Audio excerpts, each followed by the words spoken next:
దేవుడు ఒకడే అని నమ్మేవాడే క్రైస్తవుడు. అయితే ఈ దేవుడు తన్ను తాను తండ్రి కుమార పరిశుద్ధాత్మలుగా ప్రకటించుకున్నాడు, లేకపోతే తన ప్రకాశమైనటువంటి బైబిల్లో తన ప్రత్యక్షత అయినటువంటి బైబిల్ గ్రంథంలో ఈ ఒక దేవుడు తన్ను తాను తండ్రి కుమార పరిశుద్ధాత్మలుగా ప్రకటించుకున్నాడు అని నమ్మేవాడే క్రైస్తవుడు.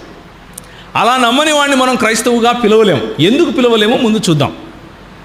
3, 4 మన చేతిలో ఉన్నటువంటి 66 పుస్తకాలైనటువంటి ఈ బైబిల్ గ్రంథము సంపూర్ణంగా ఏ చిక్కు లేకుండా, ఏ విరోధము అందులో లేకుండా సంపూర్ణంగా దేవుని వాక్యము అని నమ్మాలి.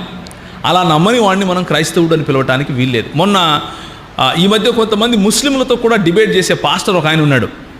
పేరు వద్దులేండి, బాగుండదు చెబితే. ఆయన వచ్చి మా దగ్గర కూర్చొని మాట్లాడుతూ అంతా బాగుందండి, నేను అంతా నమ్ముతాను, కాకపోతే బైబిల్లో ఉన్నటువంటి అక్కడక్కడ కొన్ని పదాలు ఉన్నాయి కదా, అవి దేవుని వాక్యము అని చెప్పలేమండి అన్నాడు.